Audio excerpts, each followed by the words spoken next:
बिस्मिल्लाहिर्रहमानिर्रहीम। Students, ninth class English में हम एक क्रैश कोर्स करने जा रहे हैं एमसीक्यूज़ के हवाले से, जिसमें आपको पता है एमसीक्यूज़ जो हैं वो 19 नंबर के आपका ऑब्जेक्टिव टाइप जो है वो आता है। तो इंग्लिश में हर 4 चैप्टर के बाद एक रिव्यू चैप्टर दिया गया है, जिसमें कुछ क्वेश्चंस दिए गए हैं और एमसीक्यूज़ दिए गए हैं। ये 3 रिव्यूज़ हैं, पहले 4 के बाद, फिर 8 के बाद दूसरा है, फिर 12 के बाद तीसरा है। तो ये एक शॉर्ट टाइम में मैक्सिमम जो ऑब्जेक्टिव टाइम में नंबर गेन करने का एक ये तरीका है।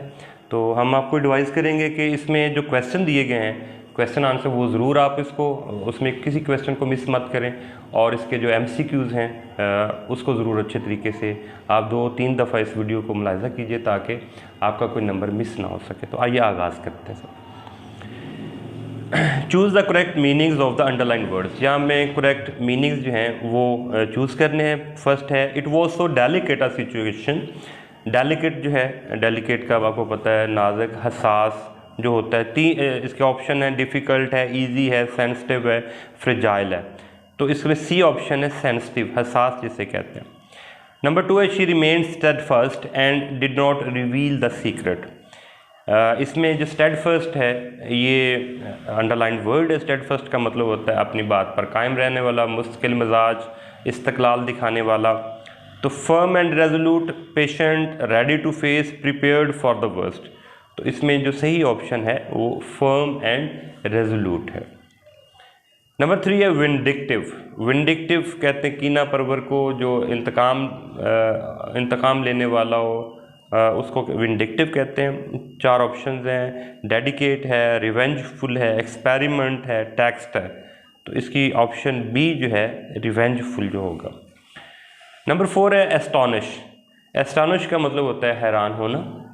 तो इसकी 4 ऑप्शंस है, मेक, मिक्स, सेपरेट, सरप्राइज। तो इसकी सरप्राइज है वो इसके ऑप्शन है। 5 पे देखिएगा, the students are all geared up. Geared up, geared up मतलब होता है तैयार किसी काम के लिए, बिल्कुल ड्रेस्ड अप जो होते हैं, तैयार होते हैं, उसको कहा जाता है। इसकी 4 ऑप्शन है, रेडी, साइलेंट, मोटिवेटेड और कीन। तो इसकी ए ऑप्शन है, रेडी है। 6 पे है, their eloquence and memory found expression in their poetry. Eloquence कहते हैं फसाहत व बलागत को, हुस्न बयान को कहा जाता है। इसकी ऑप्शन है वीक, स्ट्रॉन्ग, हेल्दी और फ्लुएंसी। तो इसकी जो ऑप्शन है वो फ्लुएंसी होगी। फसाहत व बलागत, हुस्न बयान यानी बयान करने पर जो कुदरत हासिल होती है उसको कहा जाता है। नंबर 7 पे डिवोशन। डिवोशन आपको पता है लगन को कहते हैं, लॉयल्टी को कहते हैं, वफादारी को कहते हैं। इसकी ऑप्शन हैं लॉयल्टी है, ग्लैमरस है, easy to know, difficult to know. तो इसकी ए ऑप्शन है, लॉयल्टी है इसका। अब ग्रामर पोर्शन है इसके अंदर, चूज़ द करेक्ट ऑप्शंस। इसमें फर्स्ट वन है, वेलर इज़ आ एन।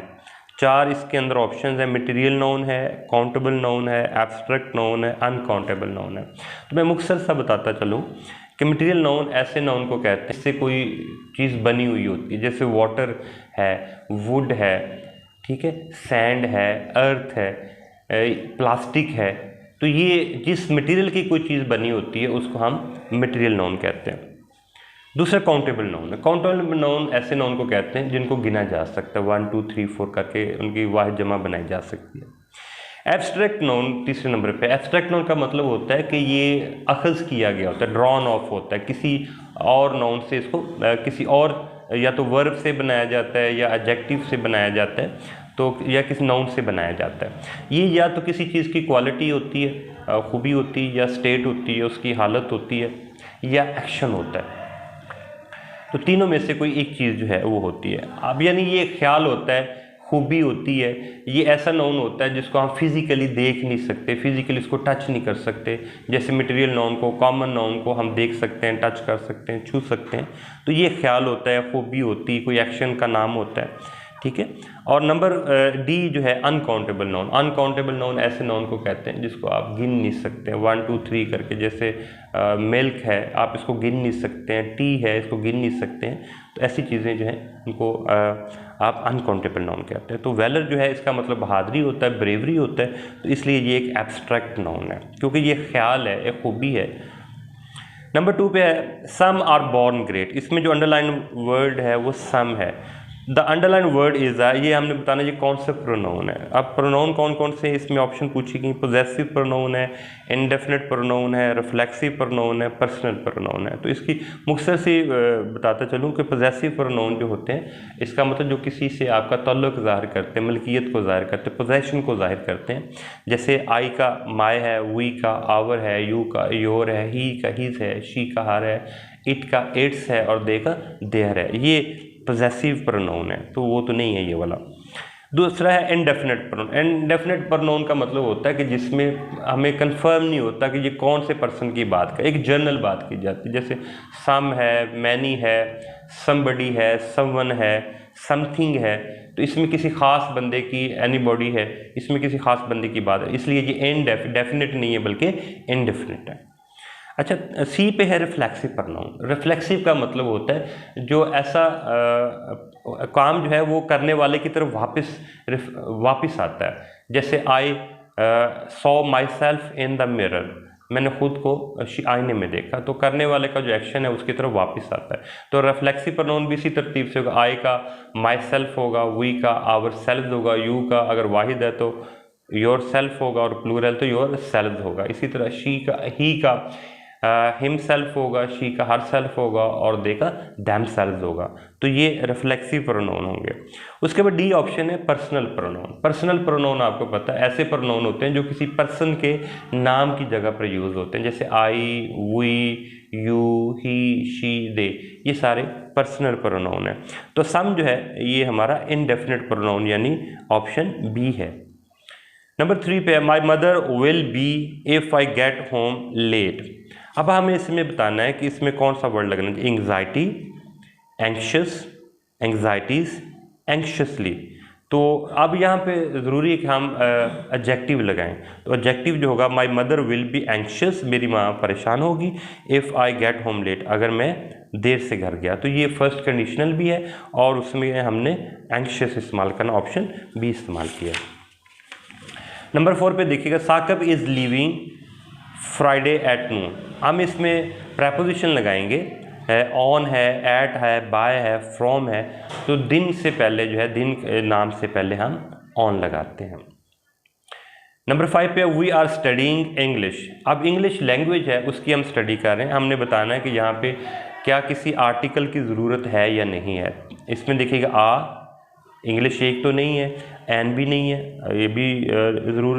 अब दी जो है, अगर हम दी इंग्लिश लगा देंगे तो फिर ये इंग्लिश लैंग्वेज नहीं रहेगी, इससे मुराद अंग्रेज़ कौम होगी। तो हम अंग्रेज़ कौम की स्टडी नहीं करें बल्कि नन ऑफ दी, इसका मतलब है यहाँ पे कोई भी आर्टिकल नहीं लगेगा। नंबर 6 पे है how cold the night is. How cold the night is. अब ये एक्सक्लेमेटरी सेंटेंस है। एक्सक्लेमेटरी सेंटेंस होता है जिसमें सडन फीलिंग्स जो हैं, सडन इमोशंस जो हैं, उनको एक्सप्रेस किया जाता है। और इसकी सबसे बड़ी निशानी ये होती है कि इसके एंड पे जो है मार्क ऑफ एक्सक्लेमेशन होता है। मार्क ऑफ एक्सक्लेमेशन ऐसे एक डंडा और नीचे एक छोटा सा डॉट होता है। This is a sentence. आप उसने पूछे असर्टिव सेंटेंस है, इंट्रोगेटिव सेंटेंस है, एक्सक्लेमेटरी सेंटेंस है या इंपेरेटिव सेंटेंस है। मुख्तसर सी इसकी वजाहत करता चलो।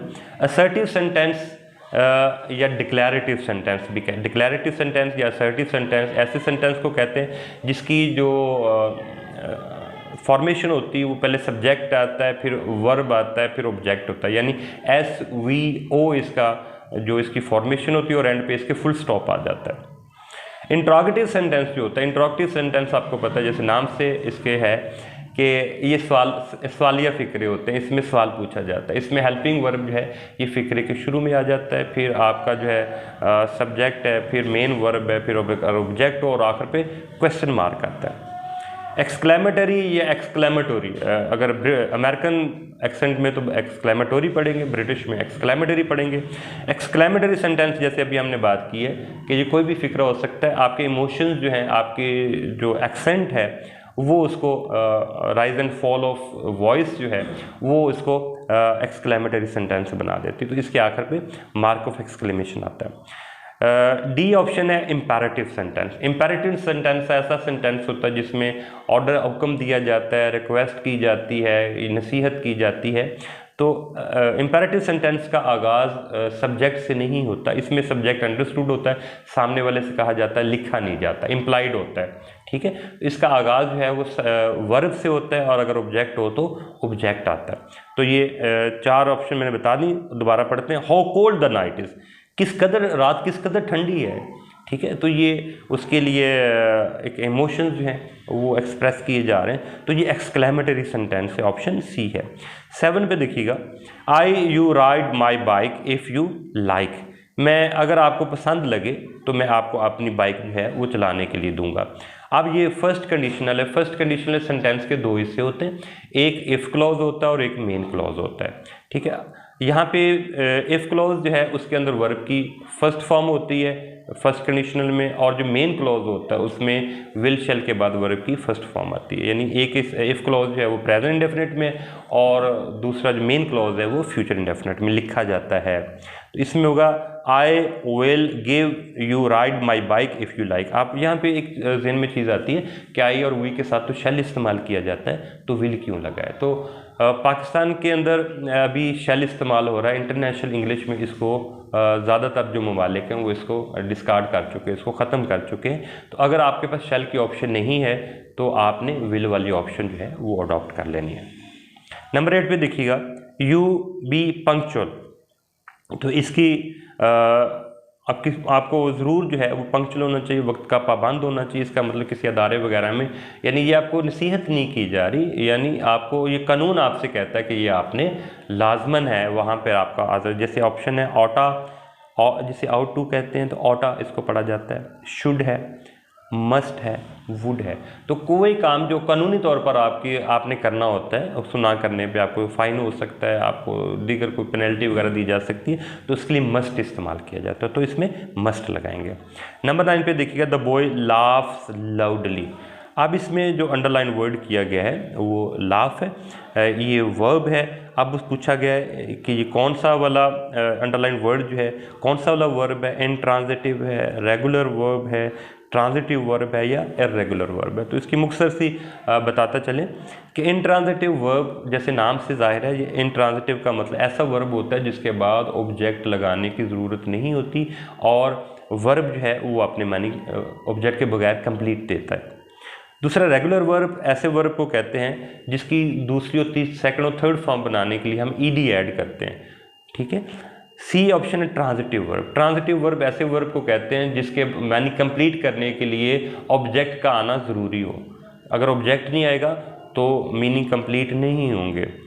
डी ऑप्शन है इर्रेगुलर वर्ब। इर्रेगुलर वर्ब ऐसे वर्ब को कहते हैं जिसकी दूसरी और तीसरी फॉर्म बनाने के लिए कोई फिक्स्ड फार्मूला नहीं है, ठीक है। जैसे ब्रिंग, ब्रॉट, ब्रॉट है, डू, डिड, डन है, तो इसमें कोई फिक्स्ड कोई फार्मूला ईडी, जैसे रेगुलर में सिर्फ ईडी ऐड करने से सेकंड थर्ड फॉर्म बन जाती है, लेकिन यहाँ पे कोई इस तरह का फिक्स्ड फार्मूला नहीं है, तो इरेगुलर वर्ब है। अब दोबारा से the boy laughs loudly. The boy जो है ये नाउन फ्रेज है और इसका सब्जेक्ट भी है, लाफ जो है वो मेन वर्ब है, लाउडली जो है ये एडवर्ब ऑफ मैनर है, इसका मतलब है लाफ के बाद कोई ऑब्जेक्ट नहीं है, इसलिए ये इंट्रांजिटिव वर्ब यानी ऑप्शन ए है। नंबर 10 पे देखिएगा, ओपन द विंडो, खिड़की को खोल दो। The passive voice of this sentence. अब ये इम्पेरेटिव सेंटेंस है और इम्पेरेटिव सेंटेंस का पैसिव वॉइस बनाने के लिए लेट और बी का इस्तेमाल किया जाता है, तो इसकी ऑप्शन होगी C, let the window be opened. अगर इसमें एक्टिव वॉइस पैसिव वॉइस के बारे में अगर आपको कोई कन्फ्यूजन हो तो एक्टिव वॉइस पैसिव वॉइस के बारे में हमारी 2 वीडियोज़ हैं, उनको ज़रूर अच्छी तरीके से देखिए और इंशाल्लाह आपकी जो कन्फ्यूजन है वो दूर हो जाएगी। इंशाल्लाह सेकंड रिव्यू में आपसे मुलाकात होगी।